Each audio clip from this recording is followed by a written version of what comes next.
as well. I worked briefly in International House in London in the 1980s, and it was all a bit scary, actually. It wasn't quite as friendly as it appeared to be. I made not too many friends, but there were a few people who greeted me and looked after me. One, of course, was John, the other was Brita. But there was a third person who I remember with great affection. We're now going back 30 more years, and that's Martin Parrott, who looked after me in the staff room and was very, very kind to me. So Martin is going to do our next talk. Martin worked for International House from 1976 till 1999 in a variety of roles, with not being too specific here. He's currently a freelance writer and teacher trainer and consultant. And he's the author of Tasks for Language Teachers and Grammar. Please go out and buy it from all good bookshops. Martin.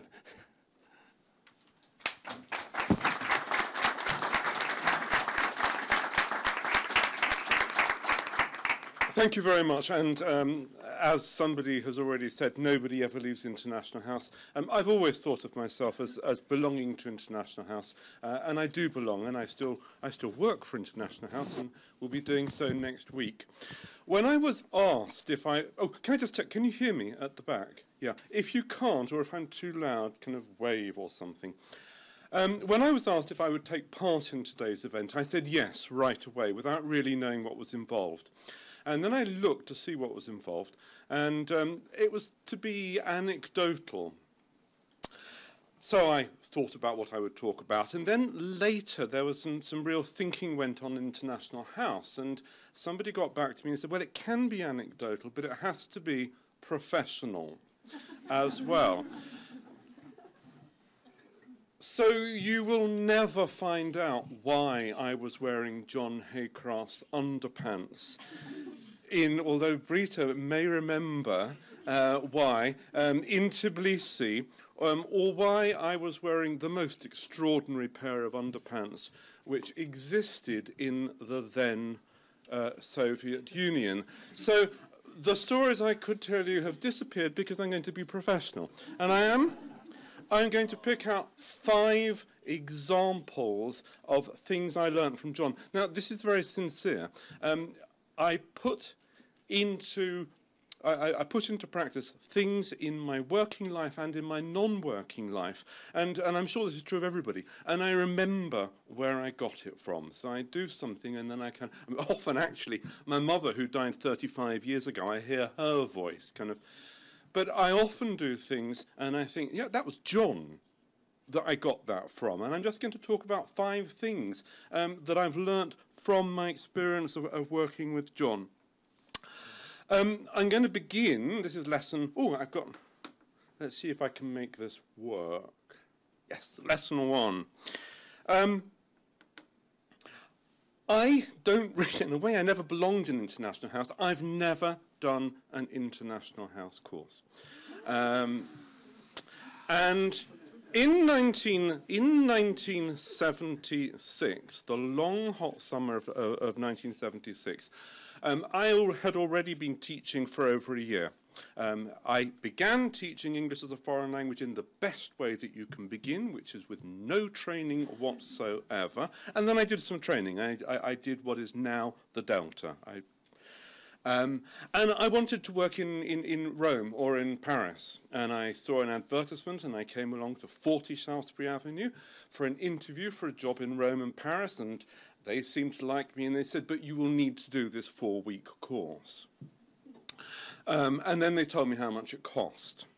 And there was no way I could do it. And I argued about this a bit. And the upshot was that they said, well, come to London, work in London during the summer, and if we like you, and you like us, then maybe you can work for us. And I did that. I came to London in that very long, hot summer, the hottest summer we've ever had, 1976. I worked in 40 Shaftesbury Avenue in tiny rooms with no air conditioning, with windows you couldn't open because of the traffic outside. And my goal was I would then go to Italy or to Rome and be a teacher there.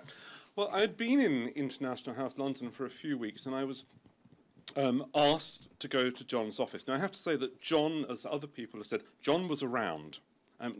John was not a stranger. John was there in the school, introducing himself to people, talking to people, and I talked to John.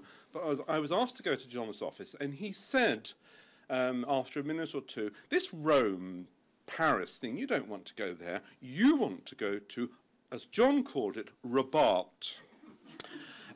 I didn't know where Rabat, which is Rabat, for most people, I didn't know where it was. But I kept very quiet about that, and I knew I didn't want to go. But he was very honest. He told me things about the job. He said, you know, it's a...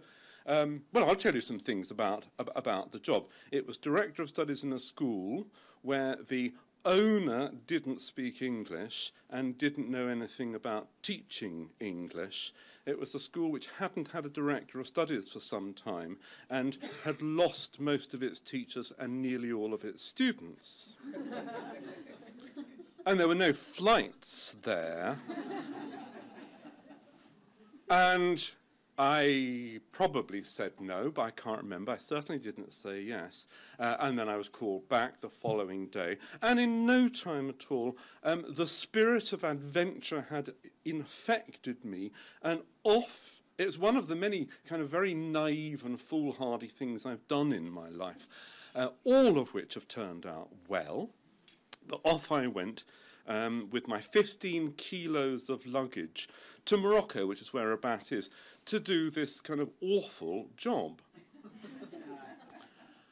Which, of course, I loved. I mean, I didn't love everything about it. I loved nearly everything about it. And I learnt so much, and I thanked John so often for having, not just having encouraged me to do this, but having given me the confidence to do something I didn't believe I could do. Now, this was John. John was brilliant at getting people to do things they didn't think they can do. There are people who are very confident. John was one. There are people who kind of think they can do anything. I've never been like that. I'm not a confident person. John gave me that push. And one of the things that I have done as a manager, but also as a teacher, is I have tried to get people to do things that they don't really feel that they can do. And then I've enjoyed seeing them get the measure of it and do it well.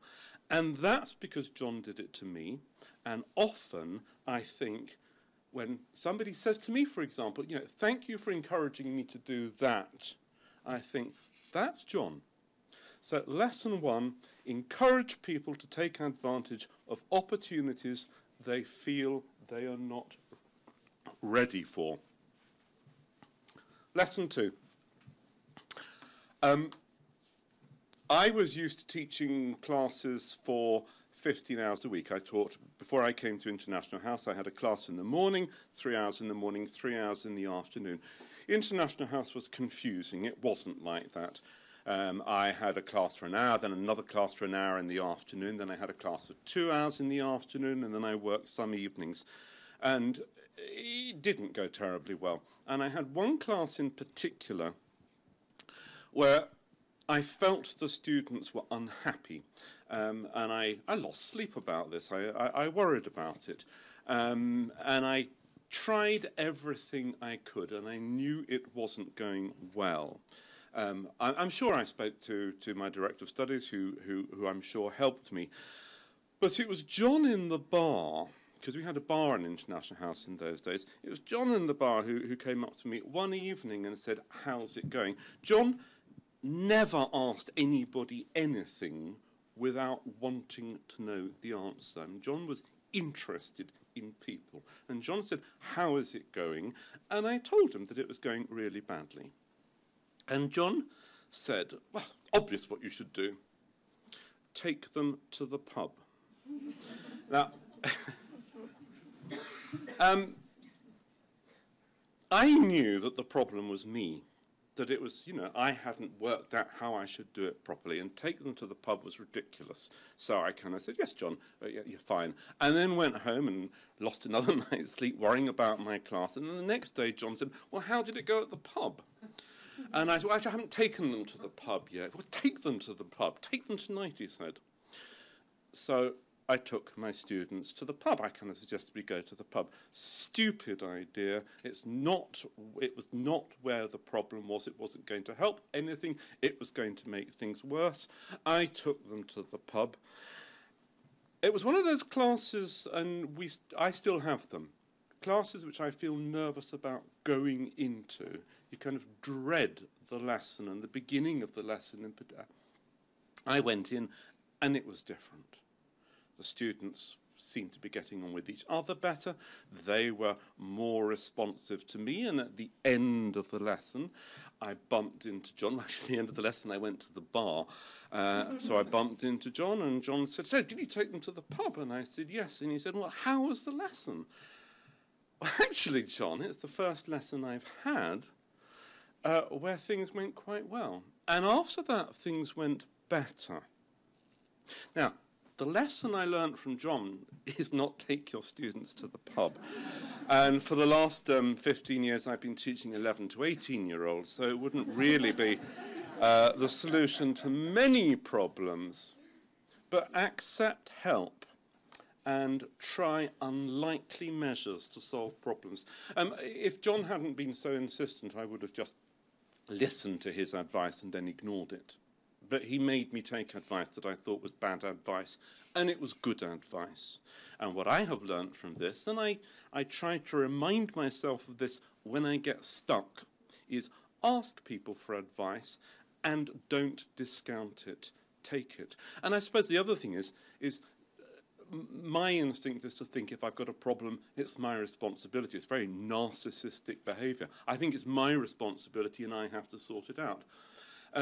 John, who wasn't like that at all, had some other solutions. So I think I've learned that it's not necessarily because of me. Thank you again, John. Lesson 3. Oh, now this one is not... My five lessons from John are in no particular order. They're in the order that I thought of them. They're kind of vaguely chronological. Some are more important than others. The first one is very important, the encouraging people to do things they don't think that they can do. Lesson 3 is terribly useful, and John, I think of you so often because I kind of put on my John Haycraft hat and I do John. Because I worked in a school where the owner didn't speak English and didn't know anything about ELT, one of the fab things, one of the great things was that I had experience of being a director as well as a director of studies in many ways, and I attended my first directors' conference in 1977. I was terribly shy. I was 20 years younger than anybody else. I was considerably poorer than anybody else. And I was very, very shy at this event, and I didn't know anybody. And it simply didn't matter, because John's way of dealing with any kind of event was to introduce people to each other. He would kind of go around the room and he got names wrong quite often. So he'd say, Michael, so you must meet, you've got so much to talk about. And then would John spent his time putting people together in social events. And of course, you stand there and say, actually, my name isn't Michael. And you establish the bond and the rapport, and you talk about, how John never remembers anybody's name, but he knows who you are. John was brilliant at making people feel comfortable in social gatherings. And in the 40 years since then, I've often had to host gatherings with lots of people who don't know each other. And I am quite shy. I'm not very good at kind of talking to people. It's brilliant. You just introduce everybody to everybody. You get it wrong sometimes. You introduce husbands to their wives. but you kind of moved on and you're introducing other people. John, that is a technique. It's like kind of drilling, Jeremy. It's a technique that is brilliant and it doesn't go away. And I suggest everybody who ever has to organise weddings or conferences or whatever, do it. Introduce people to each other. Pretend you know them when you don't and get them talking. Lesson 4, I can't remember. Lesson 4 is related to lesson 1. You know how there are people you work with who are bolshy. You know there are people who are always, Steve, I'm sure you do, perhaps, people who just moan all the time. And people who kind of get angry and work. Maureen sitting there thinking, I know who he's talking about. And she's run out of fingers already. The troublemakers, the ones who kind of want to be running things and are always kind of arguing with you, people who take you on in meetings, who argue with you in meetings, those people, what did John do with them? He promoted them. He would just, anybody who was a kind of pain in his side, John would promote. And it works. I mean, sometimes they're uncomfortable in these roles, and so they go off somewhere else. Fine. Very often, the reason they have been a nuisance is because their creativity, their responsibility is frustrated in an organisation, and they respond to this. Now, I think this is kind of reward difficult behaviour with responsibility is a useful management ploy. I'm quite sure, Maureen, it's not in any of the books that you mentioned, but then there are other things that we know work that are not in the books. But this is. I mean, I did think I'm talking to IH, I ought to talk about new ideas in the classroom. But, you know, nobody of my age, kind of what's new to somebody of my age is not of interest. Yesterday was that fab day of new ideas in the classroom, and I don't know how many of you were online. It was brilliant. No new ideas in the classroom for me, but this is a classroom idea. The difficult students very often are the ones who need responsibility, and particularly if you're teaching young learners, if you're teaching teens, kids who are difficult, give them a role, give them something to do, give them something which gives them attention in a constructive way, and you reduce the problem. So again, John, thank you. Idea 5, it's my last idea. John retired, I think, in 1990. And loved John, though we all did. There was a kind of, oh, thank God, we can now get on and do our jobs. Because I mean, John had so much energy. I mean, John's 20-something years older than me, but exhausted me. Even John, rather ill, had lots of energy. So when John retired, we all kind of thought, now we can get on and do what we want and no crazy ideas. And then John turns up, retired. He's met somebody in a bar. Half the international house schools are because John met people in bars. But John had met somebody in a bar who wanted to start dozens of schools. And not only dozens of schools, but he wanted to start dozens of schools in countries nobody had ever heard of.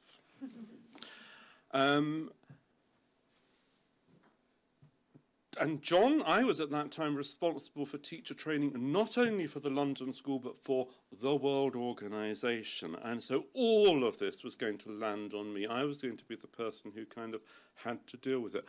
And to my shame, I think many of us kind of thought, oh God, John, no. And we were not as cooperative as we could have been. Now, this crazy idea of John to start schools. They weren't initially affiliated to International House. It was John all over again, was the lifeblood for International House. In the 1990s, there was an injection of life into International House from dynamic, original, creative schools, largely run by people who were not Brits, and that was the great thing, and they were, all of them, in Eastern Europe, many of them in countries of the former Soviet Union, and they created a huge wave, and an entirely positive wave that went through International House, and many of these schools, all these schools are still there. Many of them are very large, very successful, have huge teacher training departments, are breaking new ground now in working with local teachers and doing things for local teachers, and have created a lot of jobs and opportunities for the team of people in International House. John, I'm sorry I didn't think your idea was very good. It was a crazy idea, but it was a visionary idea, it was a practical idea, it was an idea that worked. And what I confess I haven't really learnt it yet, but I'm still trying to, is to support crazy ideas, not to kind of think, oh God, nobody would ever want to do that. John was a visionary, John had ideas, John made things happen, and I wish I had had more faith. I very quickly became convinced. Now, I wanted to finish with a photograph. I have a photograph somewhere of John Haycraft sitting on my balcony in Rabat, in 1977, 1978 perhaps, reading a newspaper with a photograph of John in it. And one of my great achievements in Rabat was getting John there and getting quite a lot of publicity. And so I got John on the front page of Le Matin. There he was. And I looked for the photograph and I couldn't find it, so I can't show this to you. But instead I'm going to show you, I'm going to finish with a photograph I did find. So for any old people who are online thinking, who is this geezer who's talking? Who is that? I was in International House 40 years ago. Who is that? In 1979, Jeff Mohammed took a photograph of every teacher who was then working in International House London, and we were all on a board. So, those of you who are thinking, who is that old geezer with white hair? I'm him. Thank you.